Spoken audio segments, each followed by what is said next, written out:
Hi, I'm Dr. Gwen, and my channel is all about creating content that empowers the neurodiverse and disabled community.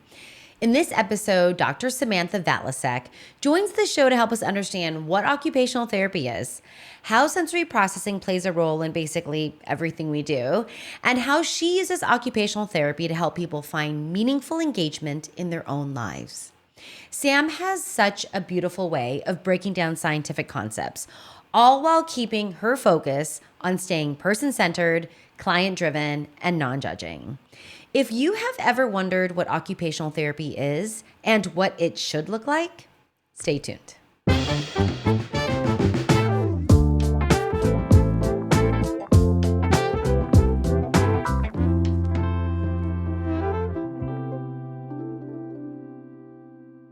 Welcome to the show, everyone. I am so excited to welcome Dr. Samantha Valasek, occupational therapist who I had the pleasure of meeting through a wonderful colleague of ours, Dr. Jamie Barstein.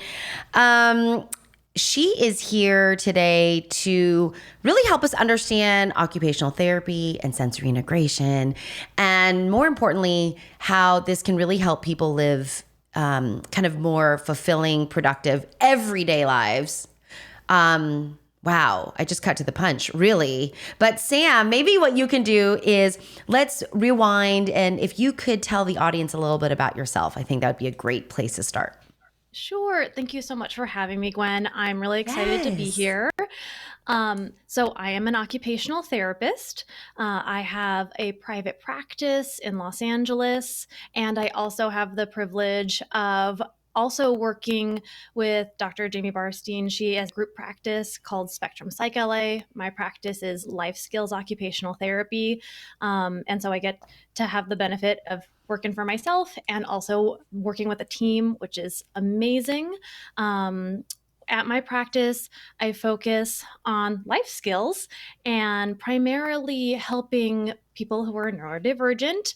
So most of my clients have ADHD or autistic, but some people also just have other mental health conditions that are impacting their ability to do day-to-day things.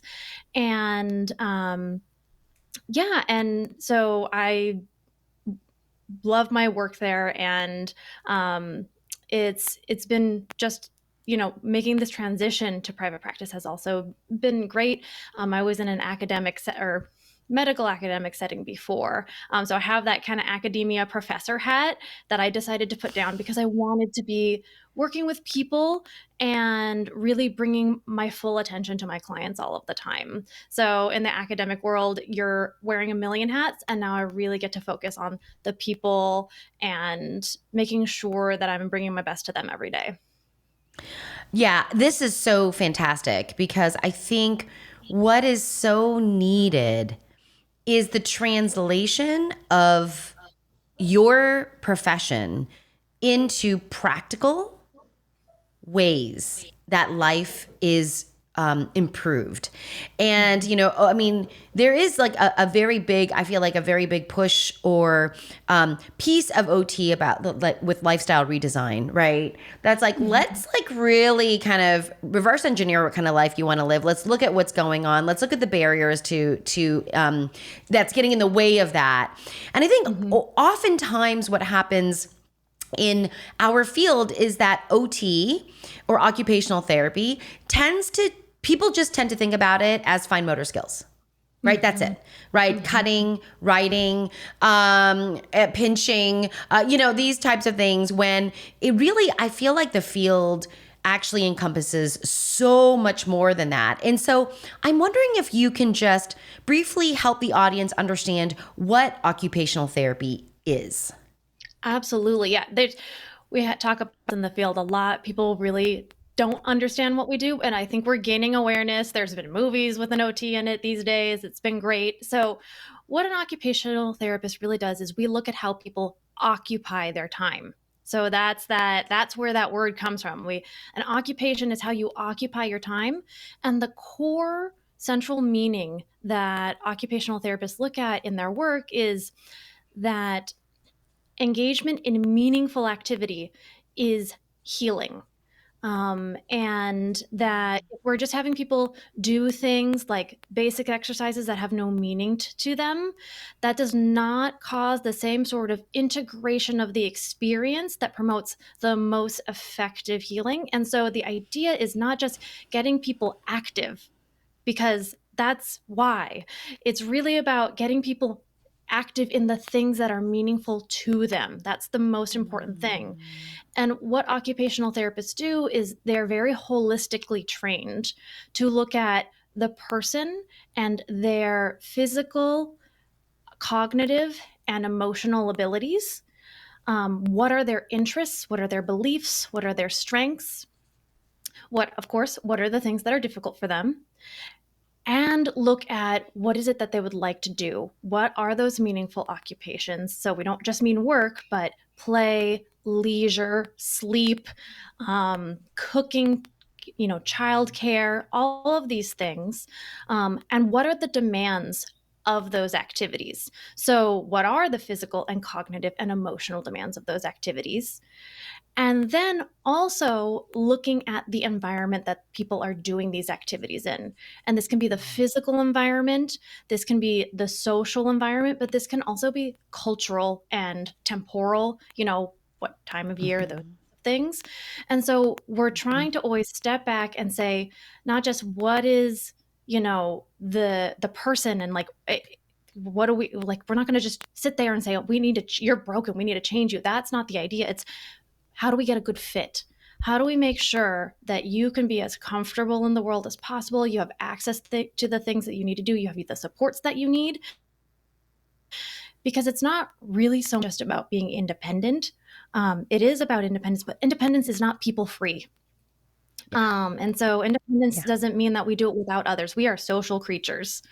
And so when we are talking about, as occupational therapists, our work, it's not just, you have a skill, let's build your skill. But really, how do we create a good fit? So it might be building a skill, but it might also be adapting the activity by, changing the pacing or getting you the right tool or changing the environment. Let's make it, brighter or darker, quieter, more people, less people, more movement, less movement, those sorts of things. So it's really about helping people find the just right fit for them. Mm. And as they're developing skills, it's about helping them find the just right challenge. So if we are overtaxing people by asking them to do something that's way beyond where they're at right now, that can actually be detrimental to their self esteem, their self efficacy, but also to their healing process, because it's not allowing them to basically integrate that learning as effectively. So it's a Mm. little, and so the other thing is that OTs, sorry, I'm going off here. Go, go, go, girl, go. So OTs also, very often people think about them, they might have seen them in a school working on handwriting and scissor skills, or they may have seen them in a hospital, like recovering from a hip surgery and how do I get back to brushing my teeth or something like that. And you might see them in community mental health, where very often the daily living skills are more addressed and community integration is addressed. But all of the OTs have the same basic training from their schooling. It's just the application of this lens to different areas of human life. Mm. Oh my gosh, this is like hitting so many great spots. And I'm so glad that you really clearly, I think, redefined, even for me, reframed, redefined this practice and discipline of occupational therapy. Love it. How do people occupy their time in a meaningful way? Because when it's meaningful, then it's integrated, right? And Mhm. something that I experience quite often as someone who supports the neurodiverse community is that there is such a such a sensitivity to the environment, and that the environmental factors, whether that's through objects or through light or temperature or through people or timing, pacing, load, these types of things, I find that the environment in and of itself can be oppressive, could be suppressive, could be, or supportive, right? How do we look at that? And so inevitably, I come back and think about sensory Mhm. inputs and sensory processing. And so, as you're talking about fit and just right fits, just right challenges, gosh, I mean, like, I imagine that the sensory processing and registration, this piece of a person that I think we don't see and don't think Mhm. about, become so critical in the way in which we might help an individual. And I'm wondering, one, is that accurate? And two, if so, can you help us understand what sensory processing is? Absolutely. Yes, that's 100% accurate. Um, and I will send you some handouts. We can put them in the show notes. Yeah. That Yeah. I have on sensory processing. But when we're thinking about sensory processing, what we're really thinking about is that it is the basic way that we access the world. And so when we're thinking about sensory processing, we are thinking about how information from the environment and actually how even information from our own bodies becomes available to us and integrated in the brain. So, to just give a quick little outline, we access the world in our bodies through our senses. And right now, you are accessing my face through vision and my voice through sound. And several things need to be able to happen in a coordinated manner for that to actually start to come together in a coherent picture and make sense, to have salience, meaning. And so it's not just about our eyes giving us input. That's just the first step. Light comes in through the eyes, it hits our retina, so these sensors at the back of our eyes, comes into our brain, and it travels through via nerves into the brain. And there, when it hits the brain, that's its first chance to start getting processed, to start being turned into signals that might mean something. But it's just raw data when it first gets there. And so it hits the brain and it starts to be translated into little bits of information. And it has to be also then connected to the other parts of our brain. So, what is also happening in the auditory part of the brain? What is also happening in the movement part of our brain, to start to come together to have this idea of a coherent experience? Mm. And then it'll start hitting our memory centers and things like this. So we can say, oh, what does that relate to in our past? How do we make meaning of this? So there's a whole slew of connections and things that are lighting up as we have a single moment of experience. And so if there are any parts of sensory processing that are making it difficult to come to that whole picture, to where it can be very uncomfortable for a person to have all of this information and have it feel disconnected, have it feel uneven, or have difficulty making meaning of it, just for any creature on the planet, that's going to be uncomfortable. And so for some people, with sensory processing, think that I think of it as like there's these knobs in the brain of how it's tuned, and for some people they are tuned for all of the knobs to just be kind of all full up. We're getting full volume from different senses, or they can be tuned way down where we're not registering things on a conscious level. That makes it difficult for us to notice things in our environment. And this is not for each person, it's not necessarily even across the senses. So what I mean by that is that we can be really sensitive in terms of visuals and really insensitive in terms of sound in the same person, or we could be sensitive to everything or undersensitive to everything, hyposensitive. So each person is so different in the way that this all comes together. And we just know with us neurodivergent folks that it's one of those things that is very often, the tuning is in such a way that it makes it sometimes difficult to come to that coherent experience or come to meaning quickly, which Mhm. means we just need more time, or we need less sometimes, or or we need more in other ways. That's the thing is you've met one person with one sensory profile where like the tuning is in a certain way, and it's going to be different from person to person to person. There isn't like a standard, okay, this is the autistic sensory profile. Like that's not how it works. It's really, in fact, more different from person to person, in the neurodivergent community. So we can't just say like this is the way to adjust the environment for our person. We have to really look at it at an individual level to be able to kind of figure out what the just right environment for them is. The other piece of sensory processing that you'll see in the occupational therapy world is you'll hear about occupational therapists who use sensory integration therapy. I'm not a sensory integration therapist, but I do use a lot of sensory based things and I do use sensory based assessments. But sensory integration is a form of therapy where people are specifically, occupational therapists are helping their clients have client driven experiences. So they are very much, it's meaningful to them. They are selecting, as very often it's with children. And so the child is selecting or a part of that selection process of, how can we make this meaningful for you? Because it's that meaningful engagement that again helps with that integration and that incorporation of the information.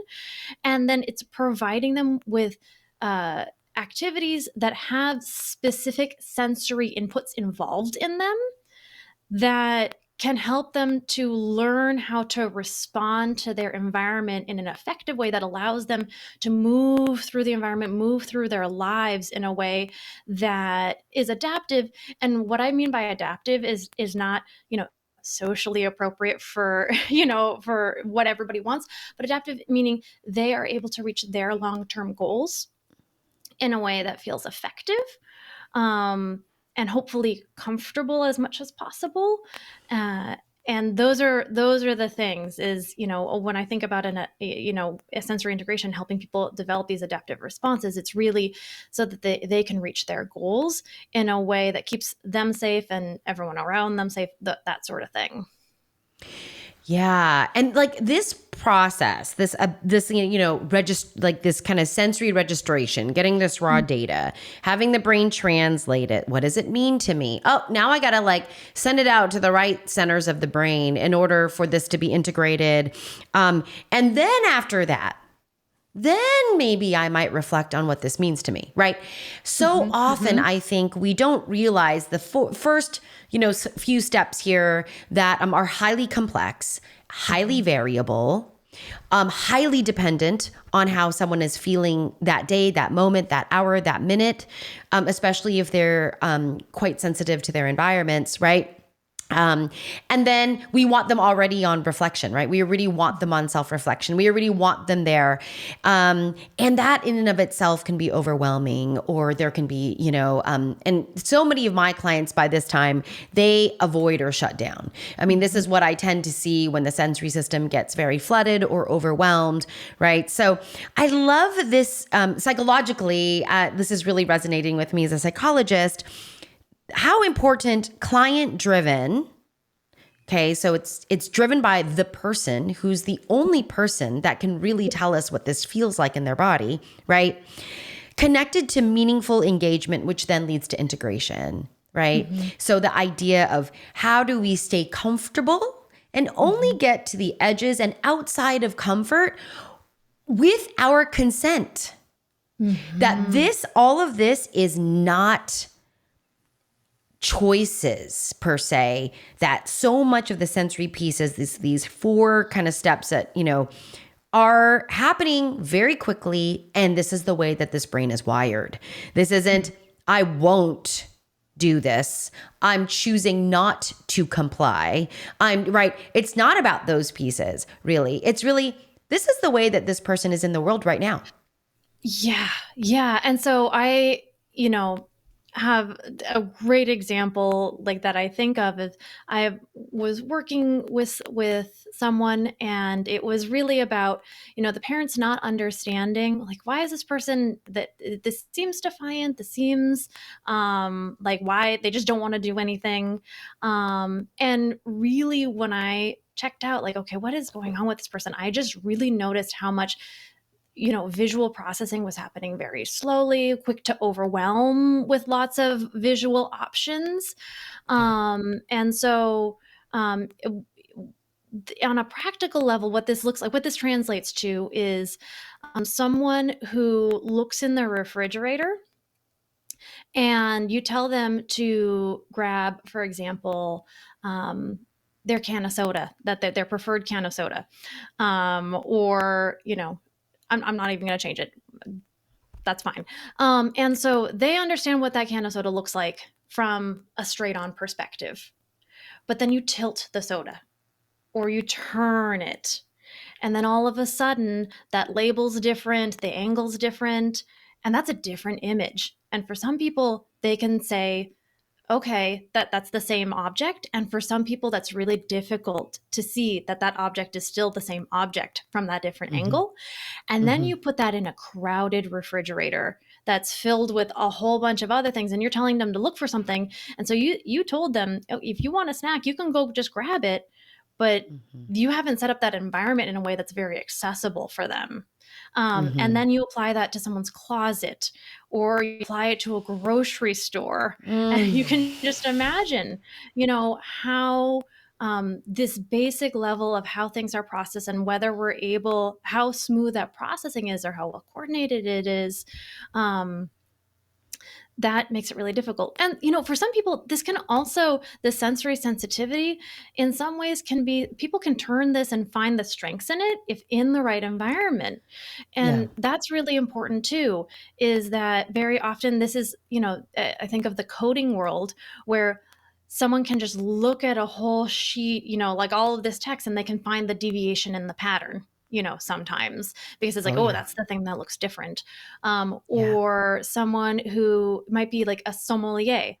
So they have very Yep. sensitive, so we also want to be aware that this isn't just, I don't want to be deficit based, but like, how can we set you up so that you're comfortable most of the time? And then let's see if there are ways to turn this into a strength for you, or acknowledge that there are ways to utilize this sensitivity um, that will actually enhance your experience of life.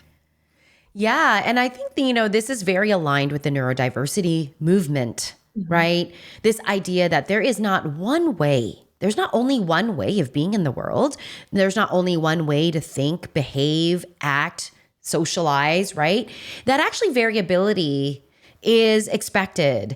And that's what we want to focus on. So I love this idea of what might be very easy for somebody. So picking up that smell, picking up that taste. I mean, I know people who know the different iterations of Girl Scout cookies or snacks at Trader Joe's. I mean, they'll tell you the year that formulation was changed. I mean, there is such a fine kind of taste. But I love that you brought up the sommelier, the ability or there's even like nose bards, right? Who like work with perfume companies and like really pick. I mean, this is so lovely, to find going back to goodness of fit which, is also like a psychological kind of theoretical concept, right? But how do we fit this? I absolutely love that what you're doing already is connecting OT, this field of occupational therapy, to daily living skills, right? And that doesn't only include just what you're doing in your home from morning to night, but that can also include how we set you up for a job, right? Like how you come to a job, your preferences for a job, and what might make that more successful or more meaningful or more comfortable for you so that you're not wiped out where it's taken all of your energy stores plus more. And now you can work 1 day a week and you got to recover for 2. That's Yes. another Yes. thing, right? That we don't kind of realize this kind of difference between, the need for rest. I need to rest. I need to recover. And this is not about me being lazy or unmotivated. This is, I don't have another ounce. I don't have another cell in my body that's going to be able to do this. And so this is another piece. And Sam, obviously you have such a beautiful, functional and because it's functional, meaningful way of working with your clients, I wonder if you can just maybe help us understand how the practice of occupational therapy can change people's lives in a very in the ways that we might not think about. You know, you brought up brushing your teeth, for example, or I don't know, picking what you need to wear that day. But these are these are the little things that I think add up and create quite a bit of pressure for my clients anyway, that tend to be misinterpreted as lazy, unmotivated, difficult, non-compliant. So I'd love for us to actually kind of connect your practice figuratively and literally, actually, to, daily living functional skills, maybe what you're doing now, in your practice. Absolutely. So, when it comes to the practice of OT, so I'll go a little bit into what that looks like, because I think people often want to know, like, what does a session look like? I mean, I get it. Like, Yeah. it sounds great in the abstract. How do you accomplish that? Yeah. And so, of course, we start with our intake session and our evaluation, and we really look at, how are you spending your time now? What does that look like? We call it the occupational profile. So who have you been? What has been important to you? How has that changed over time? How do you spend your time these days? And in which ways are you satisfied with that? And which ways might you be Mm. dissatisfied with that? It's really about, what do you like about the way you spend your time now? And what are you kind of up against? It doesn't feel so good. Yeah. And so that's where we start, is like, what does it look like right now? Let's paint this picture of who you are. What is it you would like to be able to do? And what are the environments? Like, what kind of home are you in? Is it comfortable for you? Is there a room that you spend a lot of time in and one that you totally avoid? Those sorts of things, because that can tell us a lot. Yeah. Um, how are you using your space, and about, of course, school or work, and what spaces are you in your community. So we start there, getting this really clear, and we try, we'll go through a lot in that first session. People are like, wow, I don't know if I've ever had someone go through all that detail with me about what my life looks like right now today. And then from each session from there, the way that I work is very much in a step by step. We'll start, each session opens with, like, hey, how are you doing? How did it go since last time? Check in. And usually at the end of each session, we get to the point of setting one or two small goals and it'll be, let's practice this skill, let's try this to do this activity in a different way, or let's try and make this change to your environment. You're really focusing on those three things. And well, let's see, how did that go since last time? And doesn't matter how it went. Doesn't even matter if you didn't try it. That we learn something. We learn something no Yes. matter what. So however that effort panned out, what did we learn? Um, and then we'll talk about, if we get into some specifics, I have there's kind of two types of sessions. There's like sessions that are a little bit more about processing and helping you develop an understanding of how your brain works, and how does it, doing that little activity analysis together, where I'm kind of Hmm. teaching you the skills of observing yourself and your activities, and what's getting, what's happening in your day-to-day life. And then there's the activity based, or the occupation based, that I always trying to incorporate into sessions. And so an example for a lot of my clients are really struggling to just make sense of how they spend their time on a day-to-day. So it might be like a time management activity where we're actually sitting together and be like, how do we fill out a calendar? Let's fill, or how do we, do this for a day? So it might be that more cognitive skill, or it might be a more process oriented skill where, I've had clients who are sitting in their living rooms being like, and so I do a lot of telehealth. But someone's sitting in their living room and they're like, I don't know how to even get started, or it feels too overwhelming to start cleaning this up. Yeah. And so Yeah. I can offer them, here's like a suggested sequence about like how you could if we sequence this in a certain way, we can help you focus on one element at a time. And then by just focusing on a single element, that can help your visual processing. So you're not trying to problem solve the whole space. It's like, let's just find all the trash and throw away all the trash right now. I borrow from Casey Davis, who has a podcast called Struggle Care. I borrow her 5 things way of cleaning for a lot of my clients because I find that it's really helpful. But it's being able to walk through that process together, because another thing is that we know that body doubling can be a really effective intervention for people. So even me just being there on telehealth Mm-hmm. for the client is a change in their environment. And so Yeah. even that, and I like to bring that to people's awareness, is like, even me just, if I just sit here and I did nothing but like, we chatted a little bit while you did this, you would learn the impact of body doubling and how helpful that is for you or not. Um, so it's really about how can I help you, and so there's that activity based. And sometimes I'm instructing, that's my, the favorite is like when I construct an activity that I know is meaningful to a person. So okay, this is a person who's really not activated and they are having they're like looking lazy and unmotivated. Sorry, air quotes for people who are listening. Yes. Um, and it's like, oh no, but we know that they love dessert. So let's, you know what? Why don't we try baking? Let's see, and let's incorporate, and let me scaffold that for you. So like, let's figure out, okay, you may be running into an issue while we're doing it, or I can see that we're going to run into an issue. How can we scaffold that? Like, okay, I'm going to turn this list of ingredients into a checklist, so you can know that you can check them off and make sure you have them all on the table before we get started. So incorporating strategies that it seems obvious to other people, like, oh, you just go down a list, but it's one of those things where if your working memory is like, you can't keep track of what step you're on, how can we change the format of even the way we present the recipe to make Mm-hmm. it more, working memory friendly?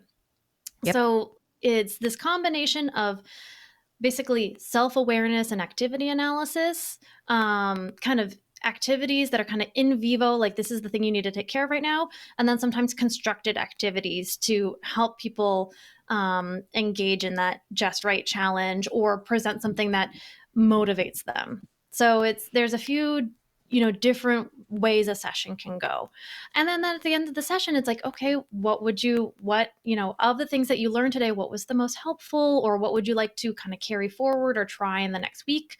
And sometimes it might be a little bit of like, and sometimes it's things outside of session. Like, we know sleep is really important. How can we set up the environment so that way you can, or, plan out the routine with the timer going off at a particular time? So some things in session, and then some things are, like, I'm not going to be there while you're falling asleep at night. So how can we set you up and plan for that as best as possible? So there's a few different ways we can, help people, just build the lifestyle and the day-to-day, activities in a way that they most enjoy. Um, while also, and I think this is another thing that I didn't mention before, but this combination of, what can we change, and what sometimes do we need to accept, and just self-compassion, self-compassion, self-compassion all over the place. How can we be curious and compassionate with ourselves? I actually love, one of my colleagues, Marissa Marchioni, who works at the University of Southern California. She has this quote. She always says, I don't want to change people. I want to change the world. And so it's like, I don't want to change you. How can we get this to a place where the world is just more accepting, your space is more supportive, so that way, sure, we can build a skill, but also we can be where we're right now and, you know, get some meaningfully participate in our own lives. Yeah, which then inevitably promotes agency, right? Now I'm active in my life. Now I feel like I can actually impact my life in a way that I'm I'm impacting me, right? Which psychologically, from a self concept and ego standpoint, is really, really critical. And I find that doing these things, and this is why I love chores. You know, anyone who knows me knows I love me a good chore, and I love chores developmentally appropriate and early as possible, because it's these really kind of tangible experiences that let us know I can take care of my environment, I can take care of myself. And I love that you brought up independence doesn't mean you're without people. And so often we need to make sure we're defining what independence is, right? With independence is not being alone. Right? Independence is I can rely on myself for the things that I can do for myself because I want to, right? And I know when to ask for help. That's independence, you know, and we all, I think, we all are interdependent. All of us. I definitely I don't tackle the world by myself. That's for sure. And that would make a very lonely and sad time for me, I think. I love this, kind of building lifestyles and, this other concept of let's change the things we can. And for those things that we can't, how do we cope with that? Yeah. Right. Whether it's self-compassion, so that kind of internal way that we cope, what's the narrative? Also, though, what do we surround ourselves with? And this is why, I think from a disability standpoint, using the social model of disability, right? We are disabled as our environments. And how much support we get and receive, it makes a lot of sense, right? Because when the environment is accommodating and supportive, people don't look as disabled as maybe other times. And so that brings to question what disability really truly means, right? So I love all these things. Sam, I'm definitely going to, for anyone that's listening in the audience, I mean, Sam threw out a ton of resources from podcasts to, where she works and ways to find Sam. I will put that in the description below or the show notes, depending on how you're listening or watching this interview. But what is the best way, Sam, for people to get a hold of you? Definitely. So I would say my website is lifeskillsot.com. I've got a contact page. My email is there. My email is sam@lifeskillsot.com.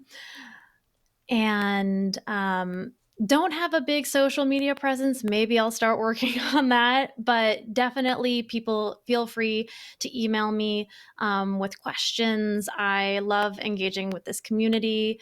And I think it's so important that people have access to this kind of information. So I'm just excited.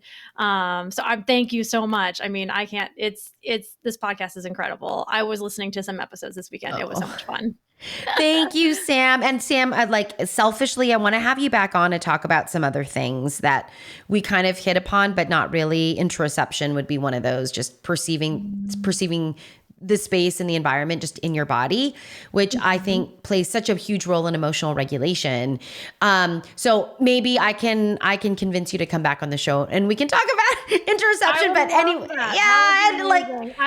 okay. Okay. Yeah. Actually, people check out my website. I did write a little article on interoception there, so people can get a sneak peek.